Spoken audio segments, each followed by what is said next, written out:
Rekomendasi series time travel tapi non-sci-fi. Gak ada penjelasan-penjelasan ilmiah di sini. Konsep time travelnya kayak magical thing. Terjadi begitu saja. Jadi memang cocok banget buat jadiin tontonan yang gak perlu dipikirin. Besoknya lupa. Nggak apa-apa. Yang pertama, The Seven Life of Leah. Tentang seorang gadis yang jumping ke tahun 1991 ke tubuh 7 orang yang berbeda untuk mengungkap sesuatu yang terjadi di masa itu. Namanya Leah. Sebelumnya dia depresi dan ingin bunuh di dekat sungai, tapi nggak jadi karena dia menemukan tulang belulang manusia di sana. Yang ternyata itu adalah milik remaja yang meninggal secara misterius di tahun 1991. Ini unik karena nantinya dia ketemu sama orang tuanya yang masih SMA. Bahkan dia juga sempat merasuki tubuh mereka juga. Yang kedua, Russian Doll.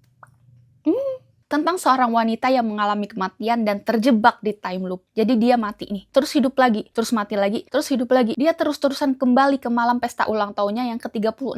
Nah, pas dia sadar, dia berusaha untuk keluar dari time loop tersebut dengan cara menghindari kematian. Apakah berhasil? Yang ketiga, Midnight at the Pera Palace. Seorang jurnalis yang nyasar ke tahun 1919 di masa-masa kritis sejarah Turki lewat sebuah kamar hotel legendaris Pera Palace. Kebetulan di masa itu ada seorang wanita bangsawan yang mirip banget sama dia. Dan secara kebetulan juga di malam itu wanita itu meninggal secara misterius. Jadi karena dia juga nggak tahu caranya pulang ke masa kini, jadinya dia menyamar sebagai wanita itu. Dan lama-lama dia malah jadi ikutan membantu menyelamatkan masa depan Turki modern karena dia tahu sejarahnya. Ini sebenarnya nggak terlalu politik sih, romance malahan. Nantinya dia ketemu sama Khalid, mata-mata Britin, mata-mata yang terlalu tampan. Nah, timbullah perasaan cinta di situ. Dari benci menjadi cinta, begitu. Yang keempat, Back to 15. Ini ceritanya lebih ringan tentang anak sekolahan gitu. Intinya ada seorang wanita 30-an yang hidupnya kacau balau. Terus tiba-tiba dia kembali ke masa lalu menjadi dirinya yang masih 15 tahun. Ketika iseng membuka blog lamanya pas zaman SMA. Bayangin. Dapat kesempatan untuk memperbaiki hidupnya. Siapa yang nggak pengen coba?